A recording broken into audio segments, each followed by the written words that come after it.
Good evening, everyone. Welcome to the Cross Commission Saturday Night Power Hour, where we've got a lot to talk about, a lot of feelings on this podcast. I love feelings. If you thought I was fired up over Hofstra, wait to hear about my own alma mater, but still enough for me to troll, thanks to my alma mater's two biggest rivals. I'm Ryan. I somehow have more of a beard going on than Jake. And we also have clean shaven safe. It's a barber. Feeling powerful. All ready to go for next weekend. Ready to rock and roll. Power hour, power hour. Yeah. Feeling powerful. That's what we're here for. So we have the powered part down. We'll try to fit it within an hour. That'll be a challenge. Yeah, we might have to hit the pause button here and there. We'll see what's what. But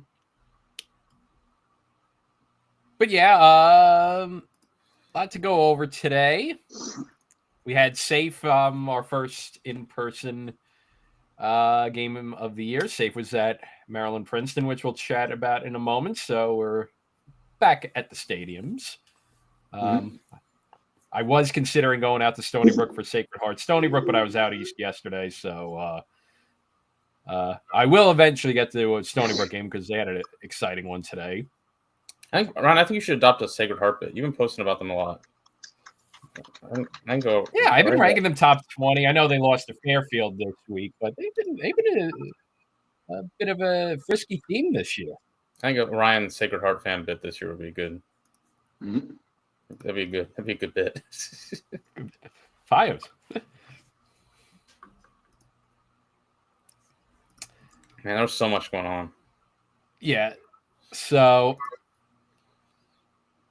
do we need a timer today? Because I think, Safe, you're on your phone. So do you need me to do the timer? Yeah. All right. Yeah. Let me get the timer out. All right. Before we get the timer started, for the people who have joined us, if I like lacrosse, guys. Do you like lacrosse? Definitely. Oh, absolutely. All of us, exactly. And if you're joining us, I presume you guys like lacrosse as well. And if you like lacrosse, there's something I think you should do with this video. Ryan, what should they do with this video if they like lacrosse? Well, if you like lacrosse, then you got to like this video and hit that subscribe button too while you're at it too. Because we come up with these shows every week. And if you absolutely love lacrosse, hit the notification button too to know when we go live. There you go, man. Exactly. Like, subscribe, notifications on if you love lacrosse. You can even comment right now if you like lacrosse. Yeah. So in spite of it all, I still like lacrosse. That's good, right? I'm glad to hear that.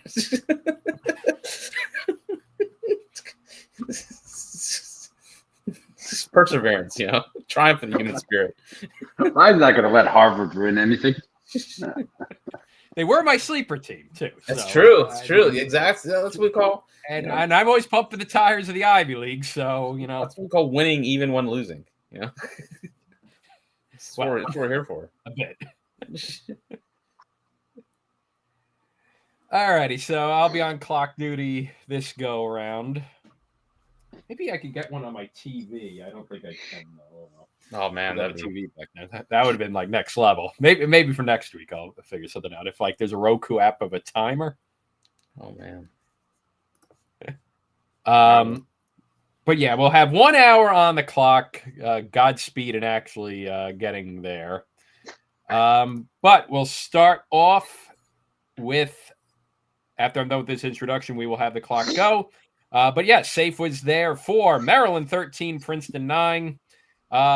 Princeton has still not beaten Maryland since the first Bush administration. True. Fact check. True. But a fun one nonetheless in Central Jersey. Big story again, once again for Maryland, and a big top 5 win for them was their defense, holding the Tigers scoreless for I think a 20-minute stretch in this game. So Maryland's defense once again elite today in their display. We'll start off with the man that was on the scene in safe. So 1 hour begins now. Great day at 1952 Stadium. About 1,600, I think, was the final tally from the box score as well. So fans got what they were looking for that first quarter, Jake. I was DMing you guys that it was literally a person right behind me was, I don't know if it's directly quoted, but Jake's been referencing the fact Princeton hasn't led in this series since that Bush probably that Bush first term Bush 2004 game. I'm looking at the history here, but Princeton kind of jumped out in that first quarter. See, maybe they were also listening to the pod, Jake, that jumped up to a lead. Got I think a 3-1 lead, 4-2 lead, and then Maryland came back, and it was that comeback in the second quarter that was really at the end of the difference maker. That 4 goal run that they had in the second. Was pretty much a deficit Princeton couldn't come back from. The crowd, kind of, as it wants to do, try to get the boys back into it. But it's just that it's with Maryland. Kind of what we're talking about during the preview, Jake. After a little bit, Maryland just kind of got into the normal run. Normal ways of like being able to control the pace.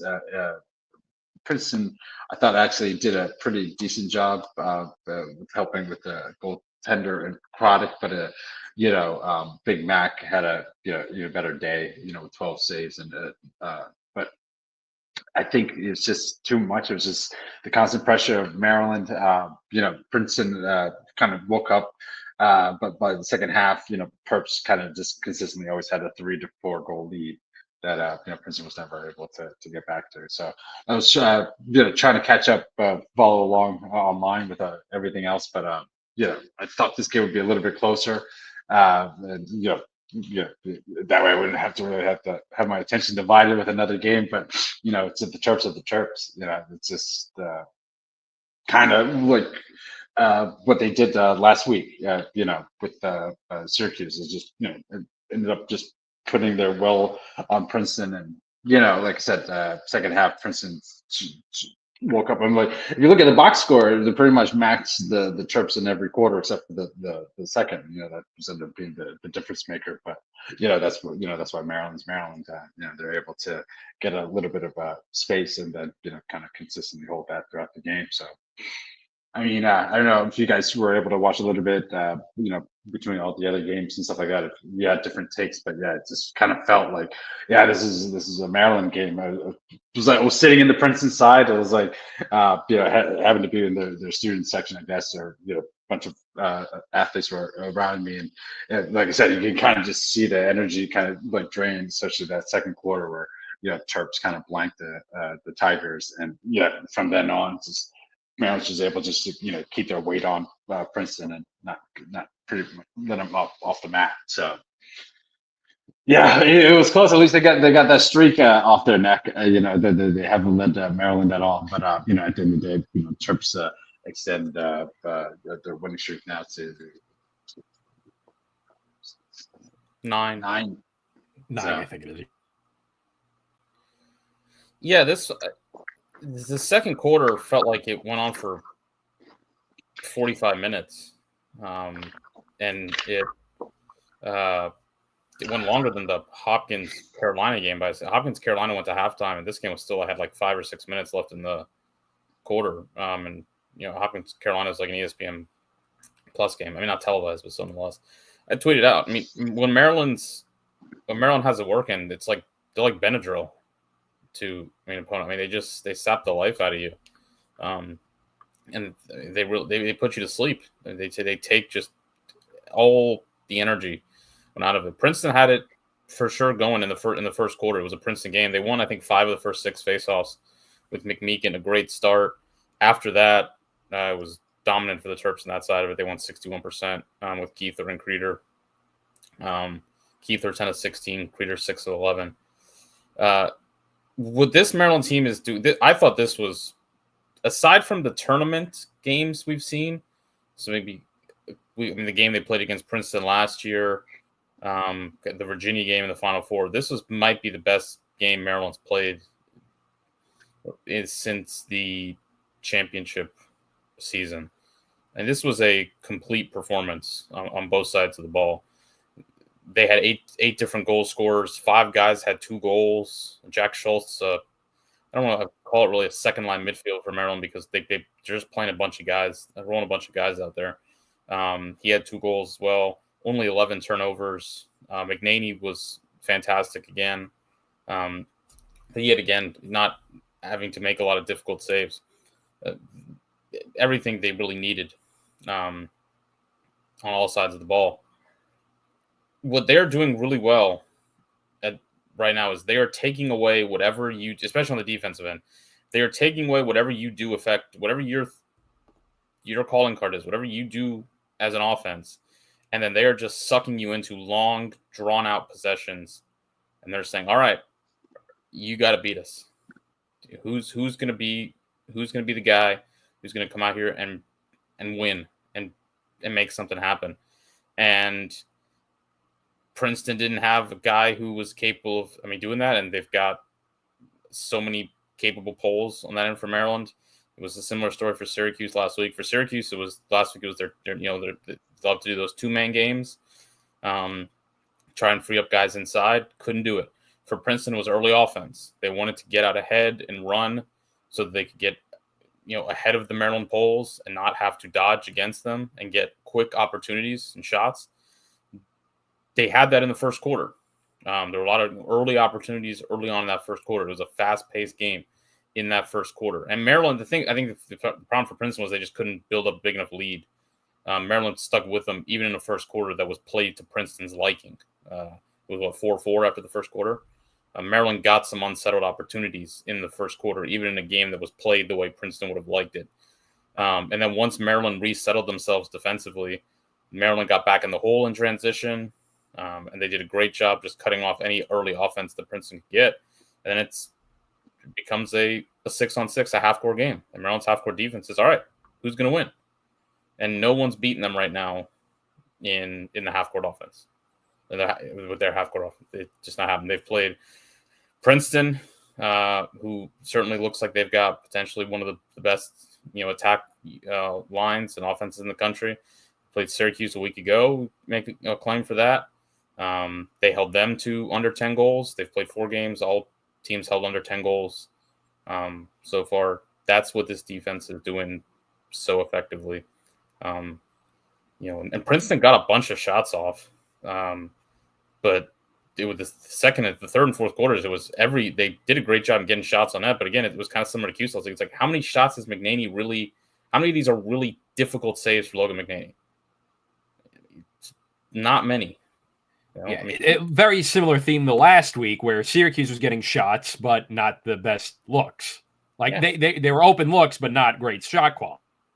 Yeah, Maryland is fine with Logan McNaney. The guy's been in college for since the fall of Rome at this point. A shot from 12, 15 yards that's not, unless it's really time and room, set your feet, he's fine with that. And also, I think to a degree, this is kind of similar to the way Rutgers would play with Kirst. I think they want some of that too, because he's great on the outlet. You get it to him, you give him a bunny, that shot, that's going the other way. And that's what Maryland used to do way, way back in the day with Nico Amato. They can send that the other way. That can be an opportunity for them to get some transition. Princeton got a lot of shots and it just wasn't much going. And then on the offensive side of the ball for Maryland, this is what it's going to be. Again, I'm not going to use the A word. I banned it from this platform last week, but a lot of different guys contributing. Again, 5 players with 2 goals, 8 different goal scorers. It's a low margin type of strategy. They don't necessarily have I thought Molshine did a great job on Spanos. They don't necessarily, have explosive guys, but they're playing a lot of guys. And they kept the turnovers down. They shot the ball well, 32%. Same story as it was against Richmond. Same story as it was against Cuse. It's a similar story here. They keep this. When they do that, when they protect the, that was the thing. It's the old, what is it? Maryland doesn't beat themselves quote. Well, the thing was the last couple of years is Maryland was beating themselves. They were turning the ball over on offense a lot. They weren't shooting the ball well. I mean, that's beating yourself. If you're turning the ball over on offense, you're beating yourself. You're not giving yourself opportunities. You're eliminating what Luke Weirman does effectively. If you win the faceoff, you just turn the ball over.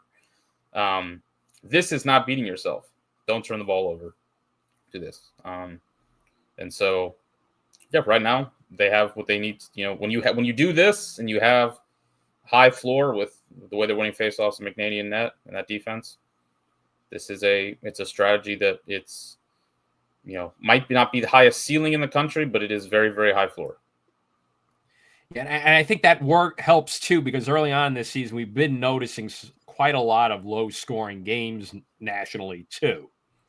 So I think that bodes pretty nicely for Maryland if that trend continues with the season. Obviously, it's been a cold February and everything, which is why we've kind of seen a slow start to offenses to start the season. But if those trends hold tight, that could bode very nicely for the Terps. But yeah, I think Maryland's, again, their defense is playing great, getting great goaltending too, which is helping out with them. For Princeton, I don't think the thing with Princeton that I'm getting at is this. I think if they're going to make a Final Four run this year, they got to get past this Maryland and to an extent Syracuse bugaboo a bit. Notre Dame, gotta be Notre Dame. Yeah, or Notre Dame as well. That's the only thing that I think is kind of in Princeton's way, because we saw last week against Penn State. Very nice overtime win, and that Penn State win is going to look better and better as the year progresses. The Nittany Lions had a nice win against Navy today. But it's just the facts are the facts. They haven't beaten Maryland since the first Bush administration. They haven't beaten Syracuse since the first 100 days of the Obama administration. And you had a good point on Notre Dame, too. I can't remember the last time they beat Notre Dame. Just specifically last time they beat these teams. Second Bush, first administration. So Don't worry, they didn't do the whole it's not even just the last time. It's not even just the last time specifically they beat these teams. It's just you got to beat elite opponents. The best. Yeah, you got it's the same. It's the thing me and Safe talked about on the quote Madeline gave a couple years ago. It's like they're tired of learning lessons. It's like Princeton finally leading Maryland for a quarter is not there's no you don't get a cookie for that. The second and third quarter of this game looked the exact same that every Maryland Princeton games looked like for the last couple of years. Mm-hmm. Yeah, they got a good squad, but they gotta if they're going to take that next step, they got to break through against these elite opponents. That's what it comes down to. Yeah. You've won the Ivy League already for 2 years now. Yeah. This is and they're gonna they got a very good shot of next week we'll get on with Duke a little bit later. UNC might be a little bit of a trickier game, but you're going to be favored in at least one of those two games, depending on how the Penn UNC game goes as well. So you got a huge opportunity up ahead to rack up some, great stuff for your resume, in addition to the Penn State one that's looking very good. But it's the Marylands, the Notre Dames, if you're going to take that next step to greatness, as we like to say in lacrosse. That's the story. Yeah. Which, speaking of UNC,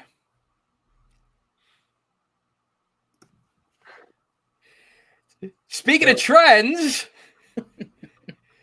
Johns Hopkins still can't beat UNC at home.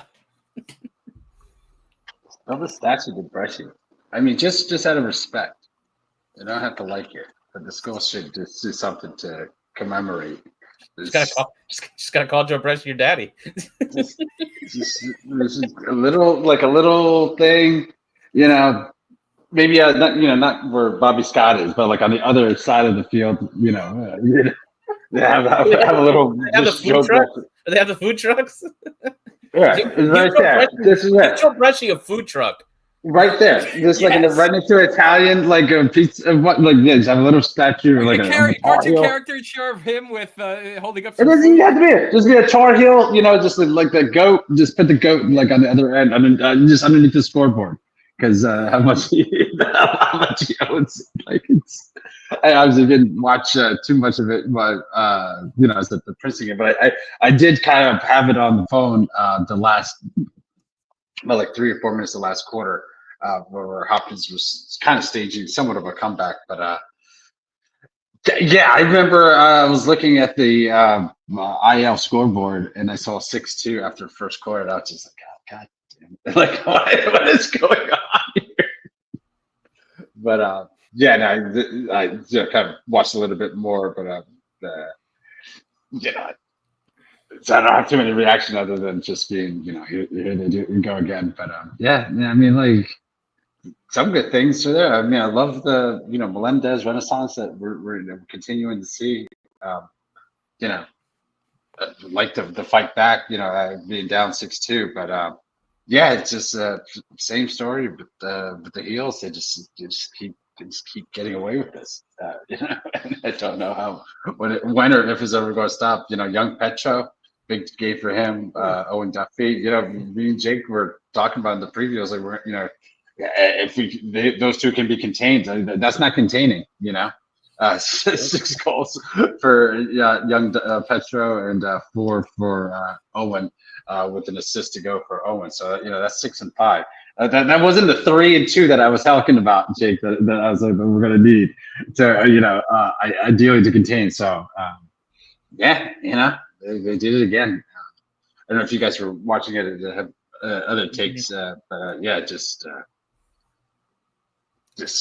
they did. Carolina did it again. Yeah, sorry. Yeah, this was the main game I had on the. I had Maryland Princeton on the TV, and then this was the main game I had on my computer. This game was awesome. I mean, this was the game of the day. I think the best thing you can say for Carolina is you watch this game, and you're like, that looks like North Carolina. I mean, that looks like Joe Bresci's North Carolina. The offensively.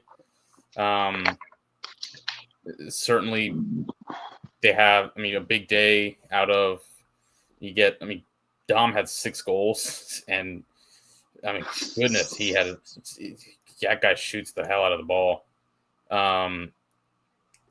Duffy, 4 goals and an assist. They did a great job of getting them matched up on short sticks, and away from some Hopkins pulls like we talked about. You mentioned, can Hopkins shut down those 2 guys, their poles, Kilrain and Smith, and they did get those guys a couple times, but they managed. UNC did a good job of getting them away from them with 2-man games and getting them on in short sticks and things like that. Luke Stout, I think it was no saves. I think in the first quarter he settled down after that, but that's tough. And then just the pace of the game, the ride was strong for Carolina in this game. Hopkins did break it a time or two, but overall, the pace of the game, the ride, the offense, certainly shows up. It had the feeling of a Carolina lacrosse game, and Carolina hasn't had that for really since 2021.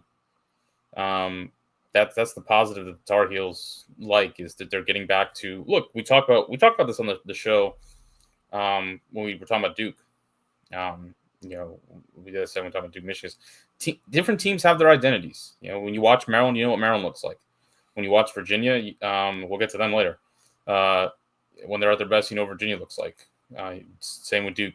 When you watched Carolina at their best, certainly in the early 2000s, or not 2000s, pardon me, 2010s, under Joe Bresci, and then certainly, a couple years ago, there was a distinct, you knew what Carolina looks like under Joe Bresci when they're at their best. And in part, due to the distinct dichotomy of what a good Carolina team and a bad Carolina team under Bresci looks like, you know what Carolina looks like when they're not good under Bresci. This is what Carolina looks like when they're good under Bresci. I mean, that's kind of they're very easy to kind of like spot. It's like good Carolina teams under Bresci. This is what they look like. So in terms of like, is Carolina going to be a factor this year? Yeah, probably. It's like you kind of tell they're very easy to tell when they have the juice. When they run the middle of the field, when they have athletes, and then when they can score, when they have punch. This game was very close everywhere on the score sheet. I tweeted out. Both teams shot 33%. Face-offs, Hopkins, I think this is a positive sign, still long-term for Hopkins. They were able to win the face-off battle in this game. Logan Callahan's having a really great season for the Jays there at the dot. 12 turnovers for each team. Clearing, 2 failed clears for Carolina, 4 for Hopkins. There's the Carolina ride, generating just a little bit more of an edge there. 7 saves for Carolina, 10 for Hopkins. Hopkins won 2 more ground balls. That's kind of face-offs there. The difference in this game was the first minute of the game, Carolina scores 3 goals. Face-off win goal, face-off win goal, face-off win goal. Just a haymaker right out of the gate. And then when Hopkins finally got the lead at 11-10, Collison hit just actually stuck one in the corner. And that would feel a big goal for Hopkins. You finally got over the hump, got the lead. Carolina came back and scored 3 goals in about a minute and 45 seconds. That's Carolina. These ability to have these big, just hit you, bang, bang, bang in a very compressed period of time. Carolina wasn't doing that the last couple of years. When Carolina isn't good under Bresci, they don't have juice. They're a very flaccid team, kind of, for lack of a better term. They haven't looked like that. They kind of looked in Stony Brook. They didn't look like that against Michigan. They had a ton of juice, and they had a ton of juice today. And so, yeah, I think this team's going to be a factor in the ACC for sure. They look like the second best team in the ACC right now, 100%. I think they're going to be a factor the rest of the season. Yeah, and I we heard the preseason murmurs about this team that, Tar Heel team, look out for them. Was the word on the street with them. And, given UNC's track record, you were kind of skeptical about that when you were hearing all about it. It's like, yeah, we've heard that before. But they've been putting it together. And because of the way the top 10 was this week, they beat Hopkins. Princeton lost. Syracuse lost. Denver lost. Duke didn't look that great. They're going to skyrocket in the polls this week, and for good reason. They might be top 5. Yeah, and that's a very, very good win for them on the road. Hopkins has racked up some really good wins as well, but they were playing with fire a little bit. I think the close games against Towson and Loyola, who have a combined 0 wins still to this point. Worth pointing out. But to Hopkins' credit, very good win against Denver, very good win against Georgetown. And had one of the best resumes heading into this weekend before Maryland tallied up another top 5 win with Princeton.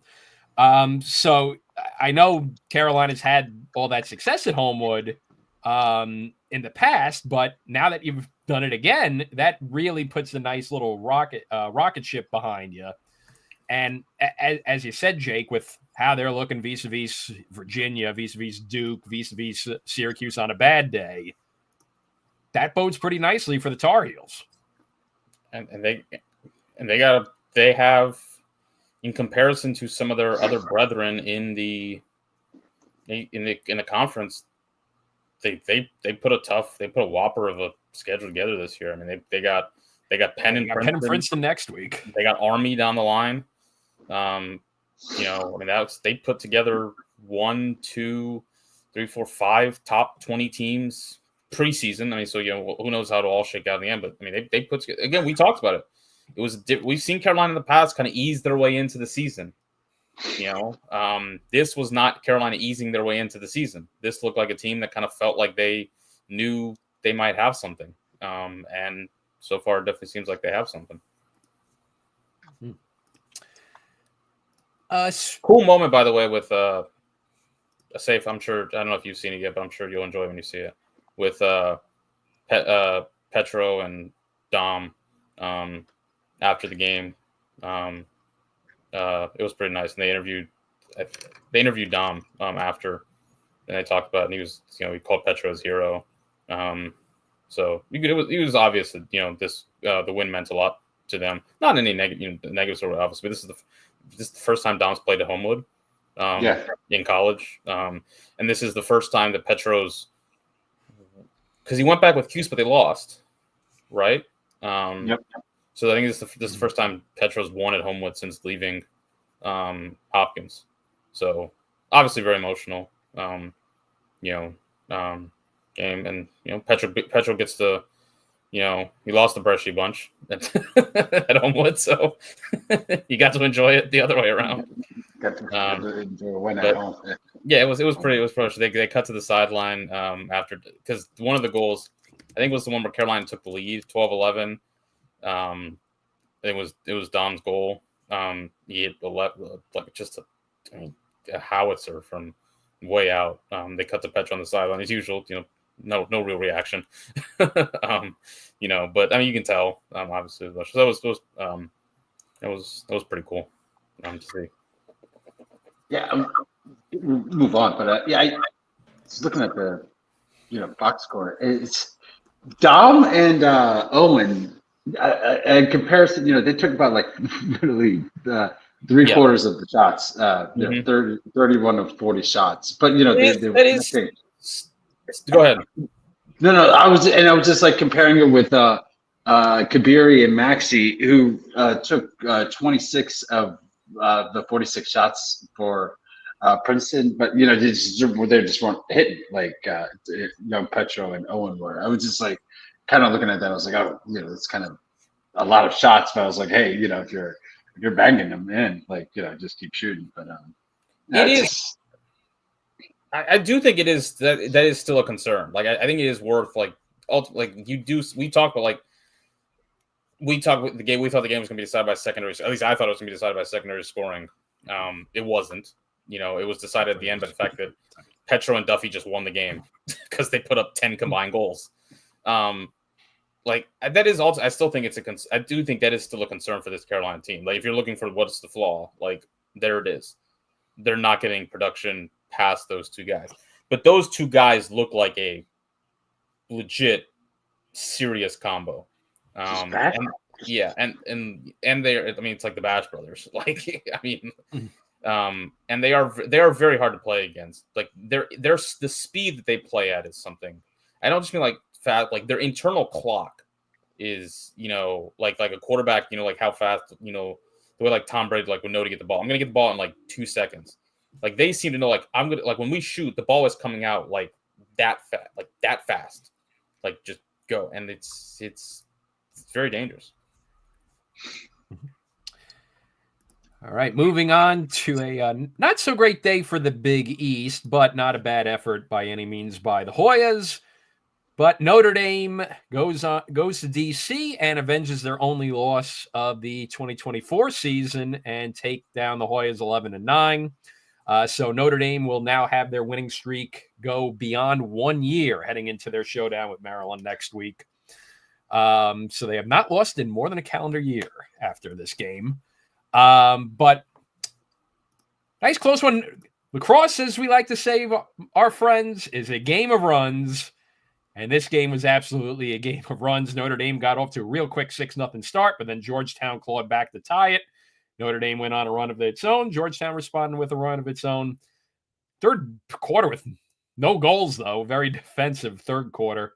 In the end, it's Notre Dame's runs that overpower Georgetown's runs en route to the 11-9 victory. So nice test for the Irish.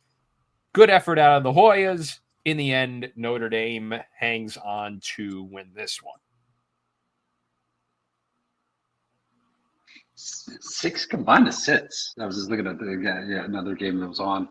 I was at Maryland, so I didn't get to watch it live. But 6 combined assists for both teams. Only 2 for Notre Dame the entire game. It was kind of nuts. Did either of you see the penalty on Victor Daly? Like I guess it was cross-checking. But I was like, I noticed that they had a penalty on the goalie, which is like kind of rare. Big swing, yeah. Georgetown wasn't able to cash in on. There were a couple man ups. Georgetown wasn't able to cash in on a couple kind of swing moments in the game. No, I didn't quite see it. But yeah, there were a couple man up opportunities that the Hoyas weren't able to cash in on that felt, kind of. There was one that also at when it was 10-9, Georgetown got it to 10-9, and they failed to clear late in the game. Like 2 minutes, 1:30, like 2 minutes left in the game. They got to 10-9, failed to clear. Chris Cav scored right after, make it 11-9, and kind of put the game away. So the Hoyas were in this one, man. I mean, it was. I mean, I remember when Chris sent the tweet that it was like one goal. I saw because I got home a little late. I got home at like 12:10. Like kind of like I got some turned the game's on a little late, and like when I turned Twitter on, it's like 3-0 Notre Dame. I'm like, okay. And then after I finally looked at the screens, the last games, I go back and it's like 5-0 Notre Dame. I'm like, all right. And I see Chris sent in our group chat like 1-goal game in DC. I'm like, huh? I just kind of put that game to the side, and Chris, Georgetown they really had their chances in this, for sure. The box scores is like everywhere. Georgetown with 43 shots. You did Notre Dame 36. Notre Dame 16 on goal. For 11 that they cashed in on. Saves 5 for Georgetown. A kind of tough day for Moore. One guy we like a lot, but tough day for him. Turnovers. Yes. They won the turnover battle. 20 turnovers for Notre Dame, 11 for Georgetown. The face-off. Oh yeah, that's it. I was gonna say that. That's where all the hustle stuff came, because they weren't getting any face-offs. I mean, it's after the first. Georgetown won 3 face-offs. Out of 15 possible ones. So I had to find it in other places. And you're right, Jake. They're on it in the ground balls. Clearing game could have been a little bit better, but pretty decent on turnovers aside from the bad clears. For the most part, this is kind of what Georgetown would want. It feels like, just kind of not the quick start by Notre Dame, but, kind of grimy, both teams under, 10 goals, by Notre Dame got to 11, obviously. But, I think it helped in large part with that huge first quarter. But any other time with a bit more saves from Moore, this is Georgetown's game. Just a grimy, clawed out victory. But, this. Kind of a missed opportunity. I know you had some points, but I was just kind of looking at that. Just kind of a wild box score. Sorry, I'm very confused with what Ryan's doing. Oh, I was just closing the shades behind me. Turn your camera off.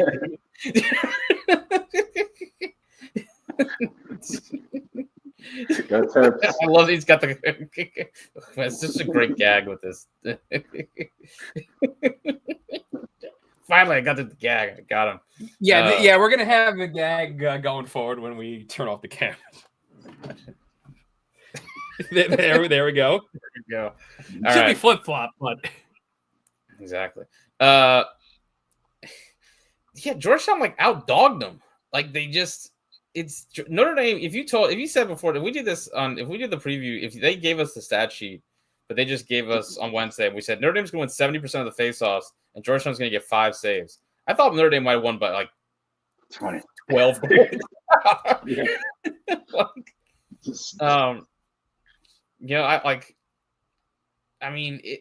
Nuts. Georgetown 40-27 on ground balls. They doubled them up in ground balls, not on faceoffs. And the way they do this, Georgetown shot 21%.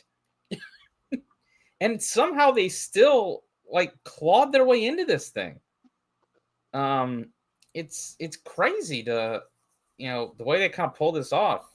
Again, very similar to last year we talked about. It's I said, I don't know if what they did last year was kind of replicable, and they almost did it.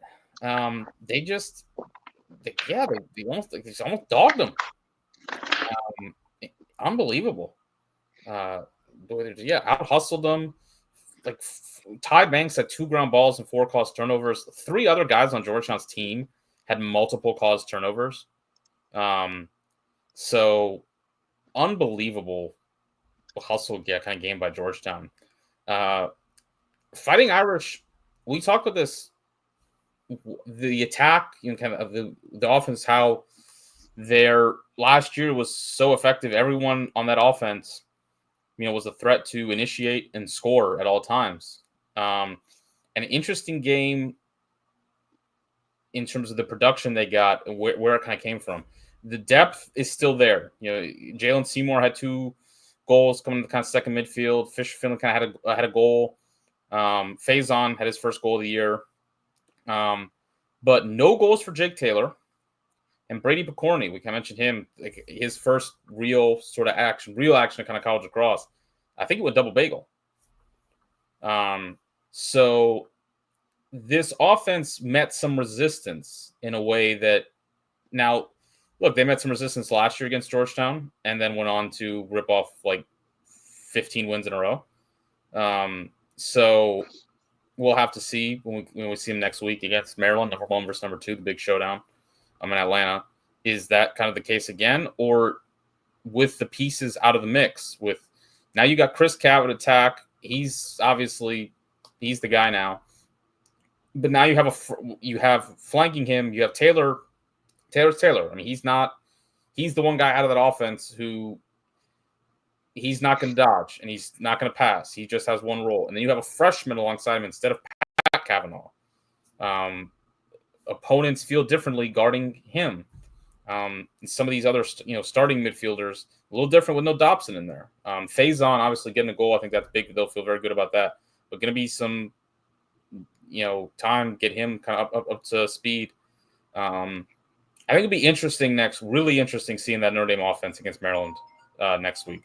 I think how Maryland defends them will be fascinating to watch.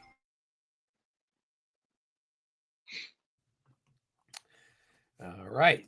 By the way, as we were on, we do have a late final. We'll go around the scoreboard at the end. But while we were talking, Fairfield beat Manhattan 8-7 in overtime. So the Stags now up to 4-0 to start the season, with an impressive win over Sacred Heart in the Fairfield County Derby the other night too. So a little late breaking there.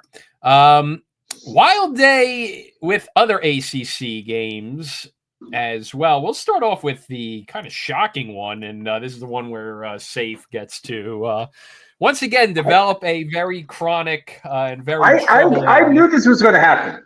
I was just going to say, I said, I was like, they're going to beat Virginia after that bad loss in Utah. I was like, they're going to beat Virginia, and I'm going to be back on. But I didn't want to say anything. I'm doing our preview. Well, they didn't only just beat UVA; they dismantled them 14-5.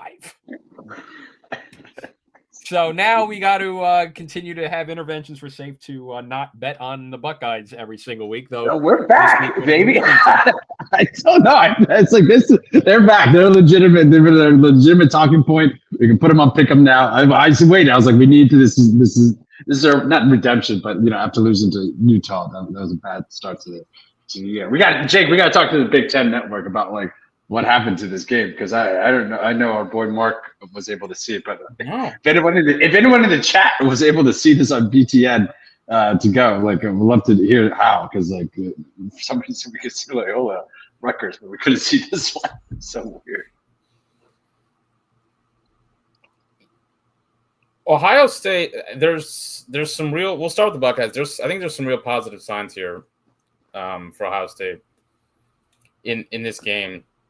Last year for Ohio State, their offense was so one-dimensional in terms of how they had to score. Ohio State's lead assister last year, Ed Shine, had 11 assists. He was the only guy on the team with more than 10 assists. They just didn't pass the ball last year. Everything for them was just guys dodging.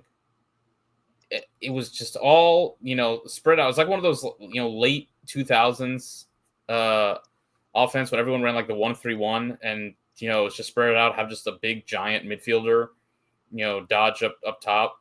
Like when Petro and Cottle, it's just Petro Cottle offense, This Ohio State against Virginia in this game, 7 assists on their 14 goals. A real difference for this team so far. They got some real different players in the mix here. Griffin Turner, they brought over from Oxford. He's got 8 assists so far. Garrett Haas, sophomore, 5 assists. They brought Ryan Donnery over from Quinnipiac. So some transfers they brought over in the mix. They obviously they tried a couple years ago, but they were heavy in the portal and didn't work at all. This year, it seems to have maybe potentially worked a little better in terms of incorporating these guys into the offense. I think that could be a big positive for the Buckeyes. We know their defense was very strong last year and did not get off to a good start against Utah, as we saw. Since then, they've settled down. Granted, the schedule was pretty comfortable, but certainly defense was good today. And they shot the ball very well. They shot 37%. They played a really strong game across the board, in spite of the fact they didn't win any faceoffs. Didn't matter. And this is a big time win. This is the biggest win that team's had in 3 years since 2022. 100%. This is the one that gets them back. Kind of in the kind of thick of things. They've got Notre Dame and Denver on the road in a couple of weeks. They need to win at least one of those games heading into Big Ten play. This can't just be it. They need to follow this up. The Notre Dame one was tough. I think they definitely need to beat Denver, I would say, after how the Pios just got detonated by Cornell and Ithaca. So that's dirty work by Connor Beeson. Early 9:30 body clock. Oh yeah, they felt that one. But this is big for Ohio State. Look, we talked about it. We said when we talked about week 1, it's like, look, no one's going to talk about you. No one's going to care. Anything you do against Detroit Mercy, Cleveland State, Bellarmine Air Force, when you play Virginia, you got to go out there and win, or else see you later. And they play them, and they. Virginia did not lead in this game. They scored 1 goal in the first half, and they got this to 6-4 at one point. And then Ohio State ripped off, I think, 7 or 8 goals unanswered. They made Virginia quit, basically, this is where, if you're Virginia, it gets, that's the scary thing, is Virginia, these 2 losses to Richmond and Ohio State have not led at any point. This is a wire-to-wire drubbing by the Buckeyes. But this the encouraging, the kind of maybe more proof of concept for Ohio State wants to be this year. Five playing well, shot the ball well, and kind of mixing in these transfers. For the Cavs, man, I was the one who was trying to, temper things after the Richmond loss. I didn't want to get off. Look, it's Lars. So much respect for that program. Didn't want to go too crazy, overreact. It's still February. We got another week of February games coming up. I guess this is the last weekend of February. Next week's Saturday's March 1st. But I think they got serious issues, because this is another game where 21 turnovers for Virginia, 4 failed clears. The shooting is ghastly. And we talked last week about, all right, what's the balance that they're going to have to try and strike between playing at the speed that they're playing at, this kind of, it looks times like early Virginia, 2017, 2018, the first couple years of Lars, and maybe not having the horses to play that way. And they didn't figure it out compared to last week. Last week, it was all over the place. They're just so unbalanced. They're playing too fast. They're not able to get into any rhythm offensively. Their ride doesn't seem to have the teeth it did. So when teams break it and get behind them defensively, it's too easy. And I think they'll figure that part out. I do think they'll establish some sort of more, Lars is too good a coach. He'll figure that part out of how just this team's just all over the place. They're not going to, you're not going to see Virginia turn the ball over 20 times a game out, for the rest of the season. I don't think you're going to be seeing them lose not by 9 goals every week, what they did to a top 20 Ohio State team, a top 20-ish Ohio State team. But where I'm looking at this and I'm concerned is this feels to me like this was a conscious decision by this staff to play this way, because I don't think they believe that they have the horses to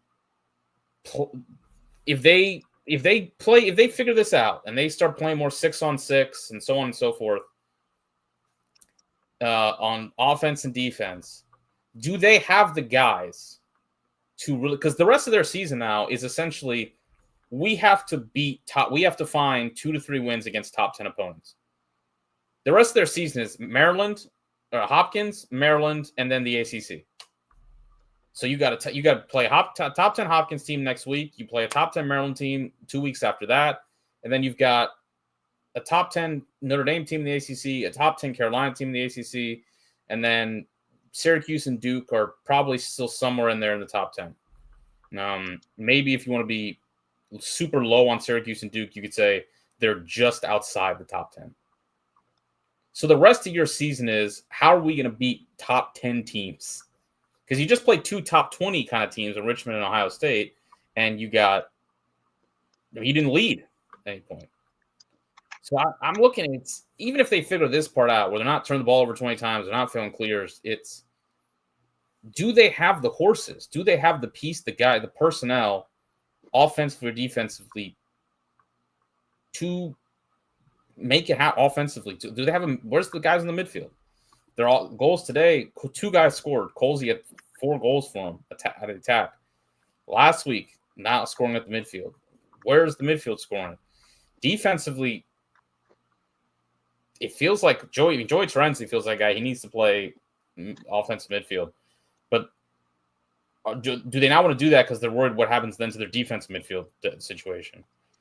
That, to me, is the scary thing, is that it feels like they are worried that even if we figure this out, we don't think we have the personnel to match up with these teams the way we used to. And I think that's the kind of concerning thing, is even if they figure out, do they have the horses against what's going to be, again, you got to get wins against top 10 teams pretty much here on out.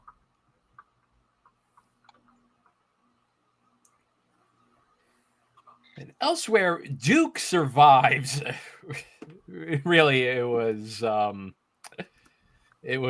McAdory puts the team on his back with 3 late goals to beat Michigan 8-7. This one was a weird, low-scoring game. It looked like Michigan was about to put it away, but McAdory with a hat trick very late, including the game winner in overtime. Michigan had the ball after stopping Duke on their first overtime possession, but then an unforced over-the-back penalty turns the ball over, and McAdory dunks it in to give the Blue Devils the 8-7 win. So, as they like to say, survive and advance. Duke now up to 4-0. Michigan now at 2-2, with definitely ruining an opportunity missed in this one.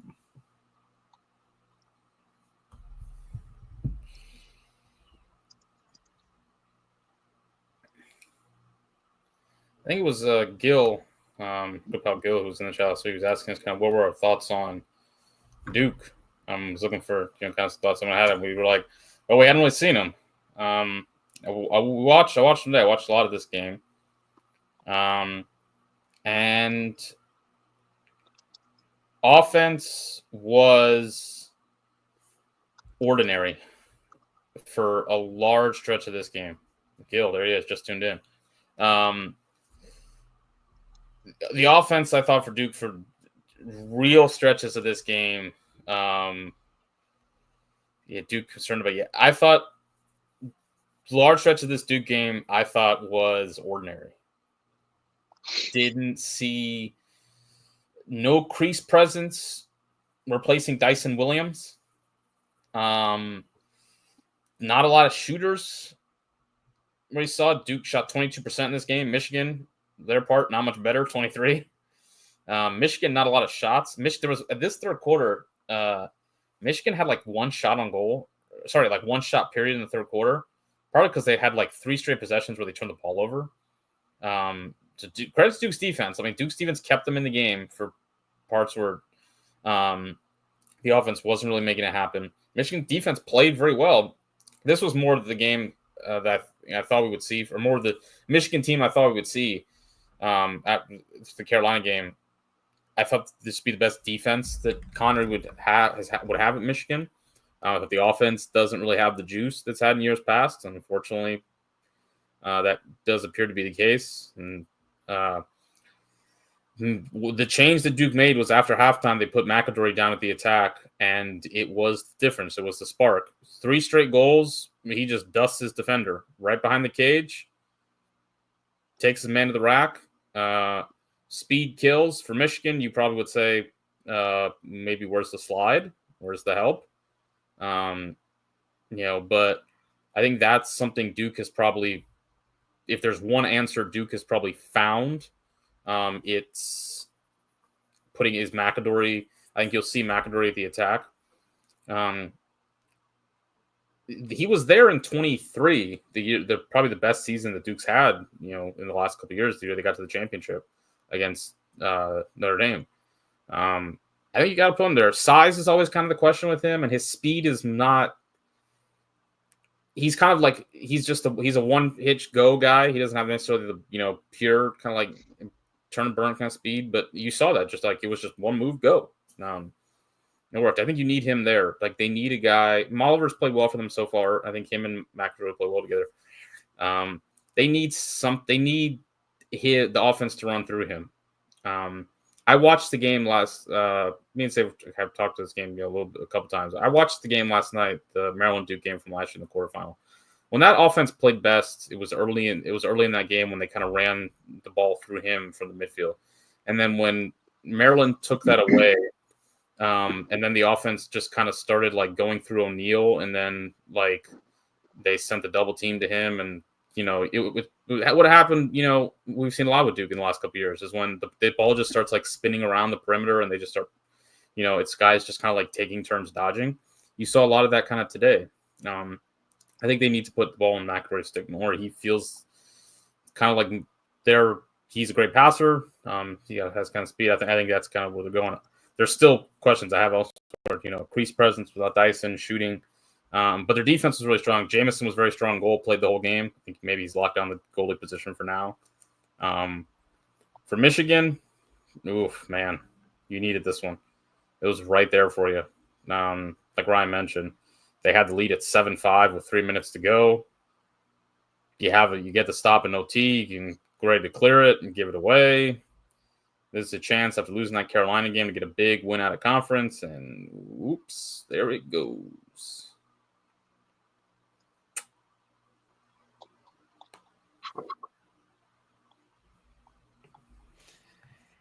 And in the other game, let you guys start it and then I'll get going. Harvard 14. Harvard 15, Syracuse 14. I'm warming up. He's warming up. He's cracking the back. It's just like that Messi video, which he's on the sidelines, like warming up. Yeah. Worth pointing out in this one, Syracuse got off to a 5-0 lead. This was like the Cornell game last year all over again.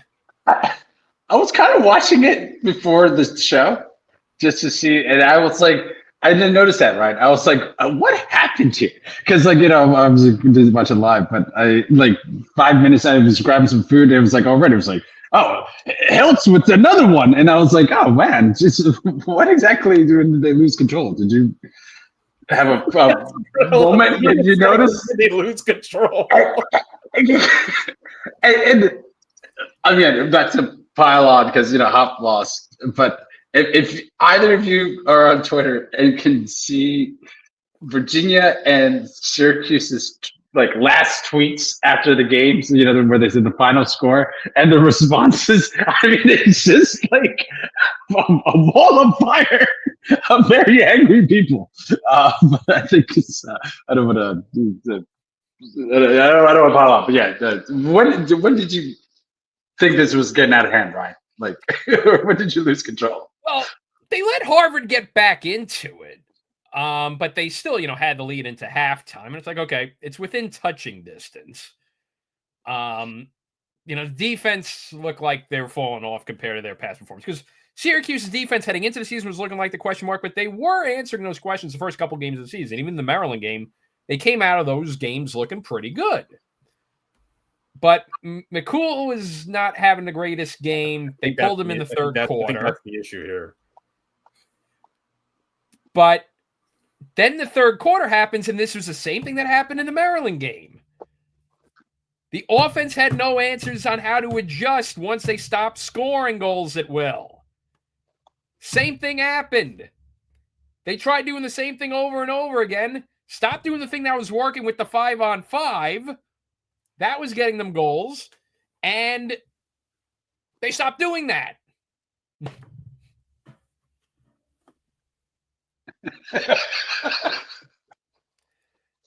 But that third quarter was pretty much Syracuse lacrosse for the past 10 years. And for the fourth quarter, for that matter, too. The defense was not up to the snub of what they used to be, of what they were the first couple of games. I think the goalie change did not help. That's a lot of replies for lacrosse. I think the goalie change helped. I mean, McCool was. Yeah, McCool's had it. He was okay in the 33%. Maryland game, but like the two games ago in the he wasn't seeing the ball that well in the Towson game either, though. Rebound control in the Maryland game. Rebounding. He's giving up too many rebounds. But I think the other concerning thing is the offense. Stop freaking playing Instagram reel lacrosse. Not every shot has to be behind the back or between the legs. 2-goal game, 2 minutes to go, and we're still doing between the legs on the crease. This was the same issue with the Maryland game. Just shoot the ball. Just shoot it. We're not playing box lacrosse. I don't care that Gary Gates scored the goals like this. I don't care that the Pals scored goals like this. I don't care that that's the legacy of Syracuse playing a beautiful game type deal. You know how many World Cups Brazil's won since 2002 trying to stick to their beautiful game stereotype? Exactly. Just shoot the ball on cage. Stop going for the Instagram likes and shoot the ball. You're getting the looks. This is sick. It's the same thing that happened against Maryland. You had the looks. I mean, to an extent, they were getting goalied a bit in that one, in today's game. Let me just see how many saves. Stevens with 13 saves, but he was below 50% save percentage. He had a lot of saves, but again, this is a game where you went, 28 out of 32 on the face-off X? You should not be losing a game where you've won all but 4 face-offs. Is this Adam's burner? You had a 2-minute emo to end the game. Unreleasable. And you turned the ball over like 3 times. It's the same freaking team as it's been for the past 10 years. This is a team that heading into the year rightfully had the hype with it. They're one of the few teams in the country that brought back all that talent. A team that has progressively gotten better year by year. Went from, cracked the top 20 in a year where they were going to be nowhere near an NCAA tournament bid. They improved that, made the quarterfinal last year. So nice progression.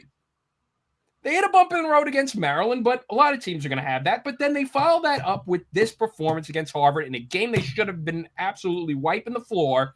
Once it was 5-0, it was the Cornell game again.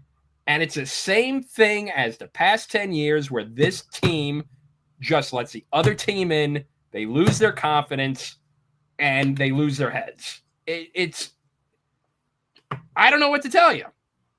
Because now at this stage, you're looking like now that you're having a home game in the Dome for the first round of the NCAA tournament's now going to be in question because, well, this should have been a nice out-of-conference victory for you. You let that go to the wayside.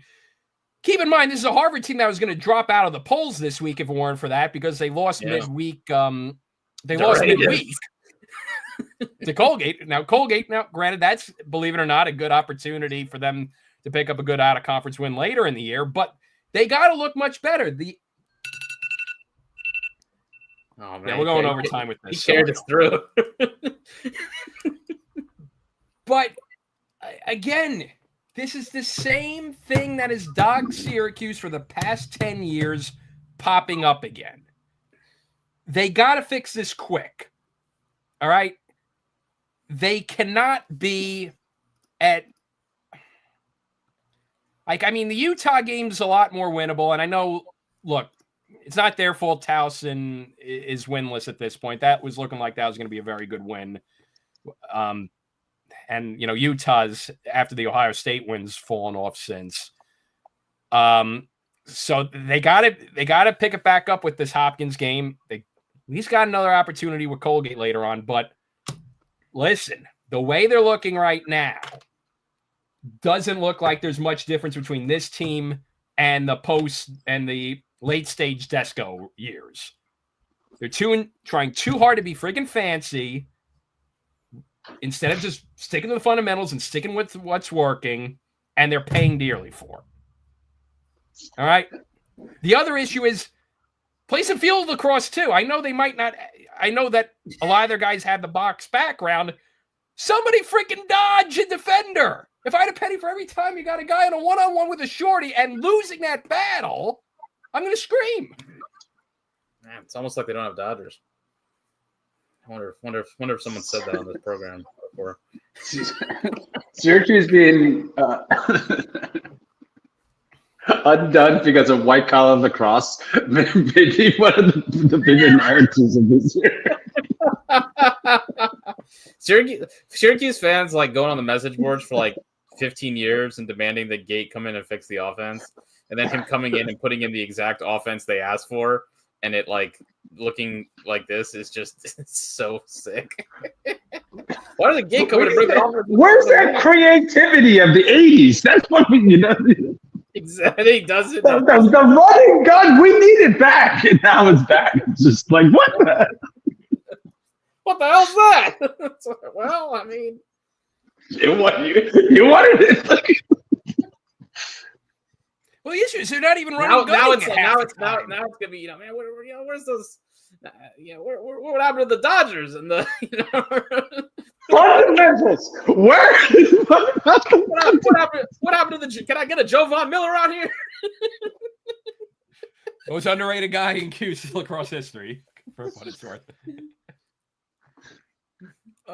But yeah, look, they got to fix it, or you know what? People are going to be like, "Where's Jordan Evans?" No, they ain't. No, they can promise you that. That's the one thing they ain't going to be.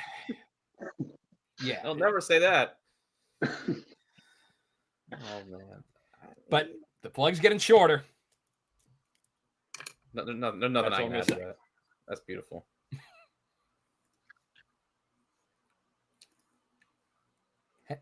Again, just to tap it off, the program's mantra is head hard and hustle. Late stage Desco, they might have had one or two, not all three.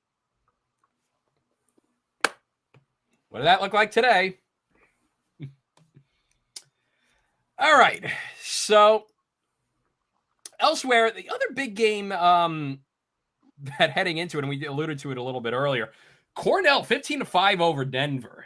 And I mean, really, if it weren't for Maryland racking up their resume early on the season, Cornell's schedule isn't as front-loaded. They do have Penn State in a couple weeks, and Syracuse not till April. But I know Jake and I, we were definitely on board the Cornell train. I know we've been talking ourselves into it, and they've been looking the part to start this season. Meanwhile, as we said, not a good week for the Big East. Georgetown missed opportunity against Notre Dame, and Denver just completely outclassed in this one. Yeah, I like when my Cornell stock sits. Ryan, I think you like where your Cornell stock sits. If you like this video as much as we like where our Cornell stock sits, Ryan, what should you do? You should hit the like button. If you like watching me lose my mind over watching Syracuse lacrosse, then you absolutely should hit the like button in response. Yeah, I would say I'd throw Maryland in the mix here. I think these three are the. I think. Yeah, the only reason why I'm dropping Cornell down to 3 this week is because Maryland has the resume right now with their wins, but Cornell looks the part. So if the defense, the question with Cornell, the question with Cornell was the defense, and the defense today was, they held Denver to 5 goals in 36 possessions. If the defense for Cornell is really genuinely improved, or the faceoffs have improved enough to, I will agree with this for Gil. Yeah, if yes, the ceiling for Notre Dame and Cornell is higher, 100%, because Cornell's offense is that's at a different level, and Notre Dame has the roster as well. Yeah, they have higher ceilings than Maryland for sure. Those two have the best upside. For Cornell, the question is the defense. The defense last year was not a championship defense. Not a championship defense. It was one of the worst defenses in the country. So the question is, how much has Cornell's defense improved? The Cornell defense you saw today against Denver, this is a team that can, will go to championship weekend. If the defense is improved to 25th or so, then the question is, well, can they get the face-off play to kind of go with that? But yeah, they were dominant. That's the question with them, because look, CJ Kurse has 6 goals. CJ Kurse has a double hat trick in both games to start the year. Ryan Goldstein had 5 assists. So yeah, Cornell, that's really, the offense has been exactly as advertised. It was encouraging to see, because I do think Denver's offense, I think it's probably worse than it was a year ago, but I don't think it's anemic by any stretch. They played pretty well against Hopkins. They played pretty decently in that snow game against Utah. And granted, I guess you could say with Utah, that quality that might be falling pretty fast. So yeah, Big East pretty rapidly looks like we're moving into, as Safe would like to call it, a fight for a knife in the mud for that one AQ. Yeah, we're going to get back to the scoreboard, but Safe, very important development that you sent to us. What is going on with this outfit? Lars Tiffany's outfit today. Is the sleeveless part? I guess maybe it's just the orange, and then the sleeveless vest part is all one thing. That's what I'm saying. Is it all one thing, or is it just an orange? Okay, I was gonna say, because that's what I was figuring. But I think Lars needs to go with the Billy Donovan look. I think he needs to just old school. Just roll up the sleeves. Bring back the tie. And the parachute pants. Oh man, just bring it back, Lars. Just bring it back. Just old school, I'm going back to teaching. Just go to those real jackets. And when it gets warm, he can do that 70s cop look and do the sleeve, the short sleeves. Yeah, those the dress shirts that are short sleeves. Yeah, with the skinny tie. Yeah, it's like a guy who works at NASA in 1965 or something. Exactly. Yes. But speaking of the Big East, kind of shocking result in the Providence Derby. Brown 7, Providence 6. That was a Brown team that was left for dead after losing to Fairfield and BU. A Providence team that was showing some early spunk. Brown got up big in that game early on. and then Providence clawed back into it. But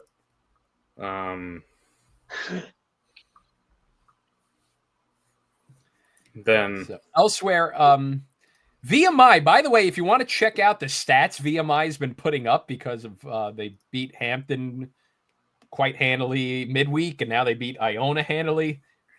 Fun stats to check out with VMI's players is all I'm going to say. Nationwide leaders.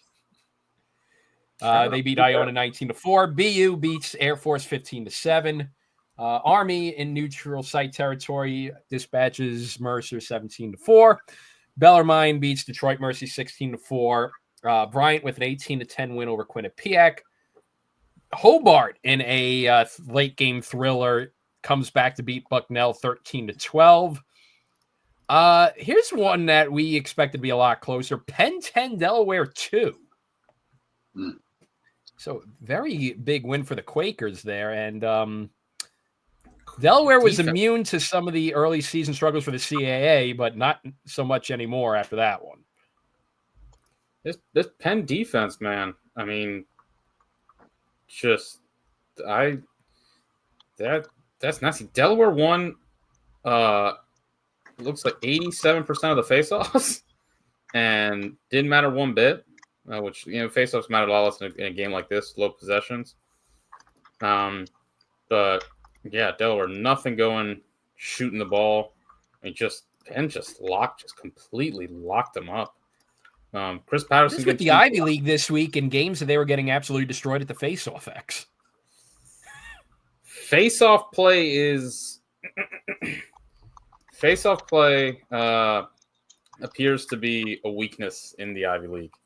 I would say, I think that's one that I would kind of, I kind of flag. If anyone, Harvard. I mean, that's one thing Ryan didn't mention in his rant. That Cuse won 28 of 32 faceoffs in the dome and lost, which is insane. I don't know how in a high scoring game like that, it's insane. I mean, Yale's probably got the best face-off group, you'd say, in the league, and everything else that Yale's got going on. I mean, it's tough. Yeah, Princeton, tough 2 weeks there at the dot. Cornell maybe with Kaskinen. Penn's got tough. Yeah, the top three teams, I would say, I'm Penn, Princeton, Cornell. That was my top three going in. Not in that order, but so something to watch. Is I don't think face-off play is really going to be particularly relevant in the Ivy League this year. Jacksonville 21-6 over Hampton. Richmond survives a scare against Lehigh. They beat them 9-8, but Lehigh was leading for most of that game. So Spiders almost get a huge letdown after the big win against Virginia, but they hang on against Lehigh. Rutgers doubles up Loyola 10-5. I was saying, wow, Loyola's going to be 0-4, and then Jake reminded me, well, that sounds about right. That's where they were at last year to start the year. Actually, they were 1-4 last year because they beat Georgetown the first game of the season. But, Loyola started the season 0-4. UMass 12-4 over NJIT. As I said a little bit earlier, Sacred Heart, gutsy overtime win over Stony Brook 7-6 out here on the island. St. Joe's beats Towson 11-6. So, like Loyola, Towson 0-4, but for St. Joe's, gets them back to 500 after starting 0-2. It's not good. UMass Lowell, don't look now. They are 3-1 after a win over Wagner 13-12. Marquette beats Cleveland State 15-7. The Raiders. Man.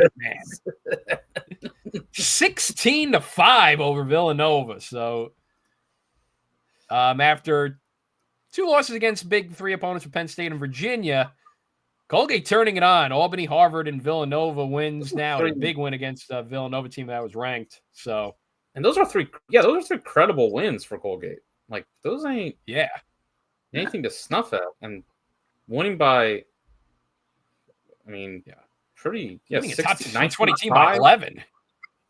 11, 5, and 5, and they got some runway at Loyola, at Lafayette, home to Bucknell. I mean, if they can get going, because they're the back end of their season is they got Navy, Army, Syracuse, Navy, Army, Lehigh. Yeah, BU to end it in Nickerson. So the Raiders, I think they really need to start hot in Patriot League play. But me and Safe talked about it. The Patriot, I think there's below Army, I think there's a percolating kind of second tier there in the Patriot League.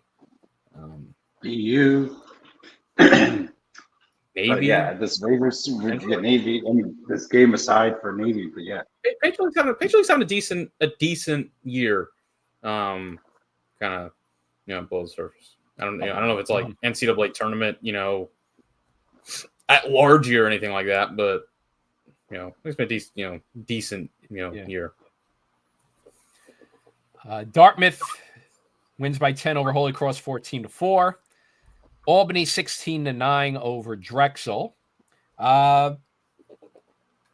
In the Hillside Avenue Derby, I'll call it now, I guess. Hofstra wins 13-12 over St. John's in overtime. St. John's actually had the lead for quite a bit of that game, but the Pride able to come away with the victory in OT in Queens. I guess they got some motivation from last week's rant. Speaking of Long Island schools, LIU beats Siena 13-12. That's something Hofstra couldn't do, is beat Siena. Is that the win there? No, it's not a conference game. No, not a conference game. Siena's MAC. LIU's NIT. But Sharks are 3-1. Penn State Navy. Penn State wins 13-7 over the Midshipmen. First half was quite close, but then Nittany Lions able to pull away. Gil was saying in the chat that Navy's got a good goalie in face-off play, but not sure the good offense is good enough against top 20 defenses.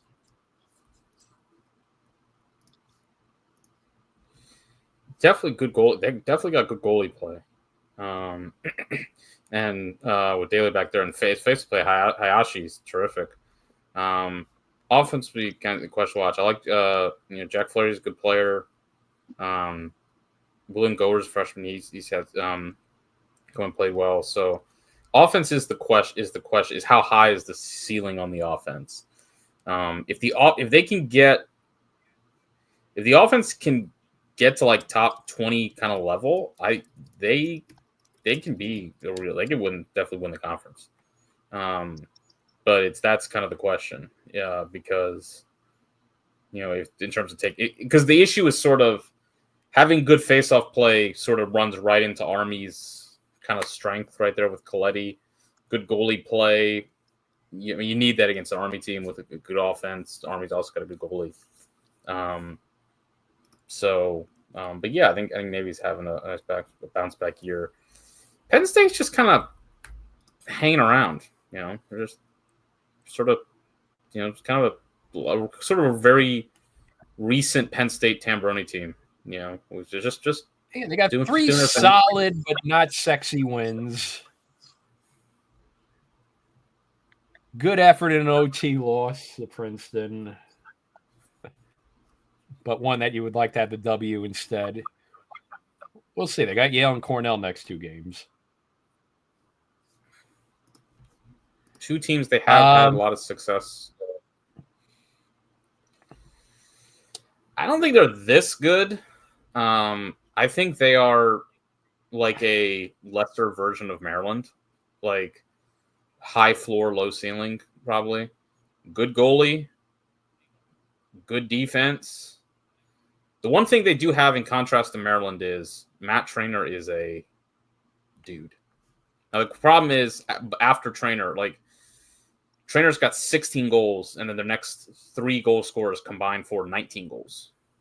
But look, here's the thing: if I told you, if you said the 3 best teams in the country are Notre Dame, Maryland, and Cornell. Now, some people might disagree. I mean, Mark was just, I think, he said he couldn't in the comments, but Carolina's probably got Carolina's got a better set of wins than Cornell. So you can maybe argue Carolina in there over. But I mean, if you said the best teams were Notre Dame, Cornell, and Maryland, after that, if you were just like, I'm going to pick any team like in that 4 to 10 mix, is anyone really going to argue with you? And frankly, I mean, after Notre Dame, if you really wanted to say any team, I don't know. And even Notre Dame, it's, even that to a heavy degree is still, I think, kind of infused with a lot of last year's. I still think they have the best roster in the country, but this week told us a lot. I think we learned a lot. I think we learned a good bit this week. I think we learned a decent amount this week. With the Ohio State Virginia game, with Hopkins and Carolina, another kind of Notre Dame Georgia. I think we learned a decent bit this week. I think next week we learn a lot. Notre Dame, Maryland, that Penn, Princeton, Carolina, Duke, that whole deal. I think we learn a lot from that.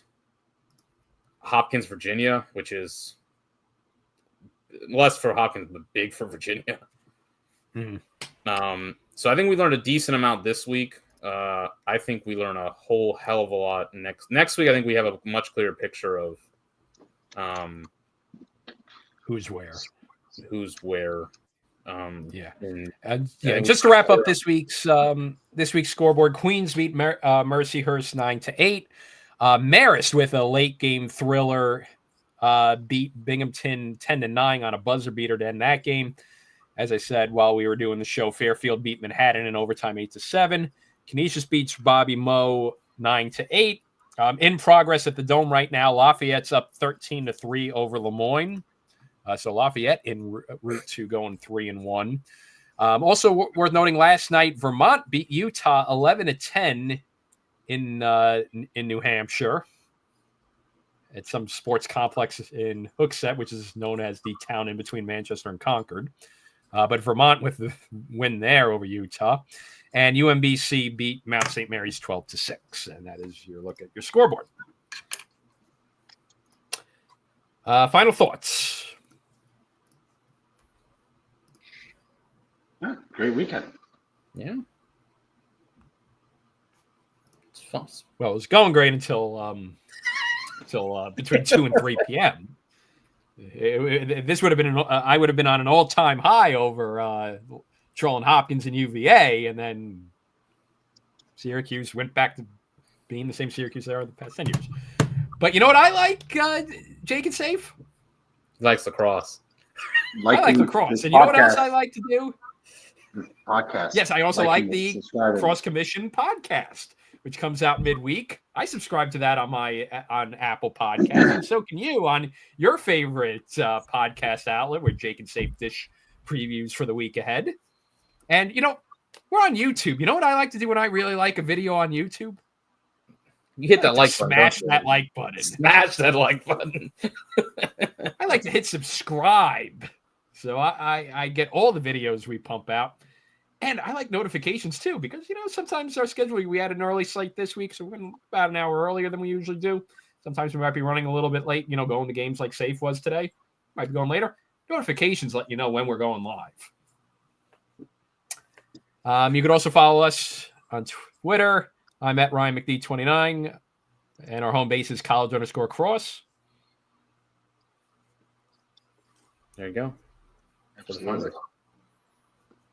All right. And as always, we thank you guys for joining on. We appreciate all you guys listening and gals listening as well. And we will see you around. In the meantime, stay hydrated. Stay warm out there, folks. We like the cross. Thanks for that.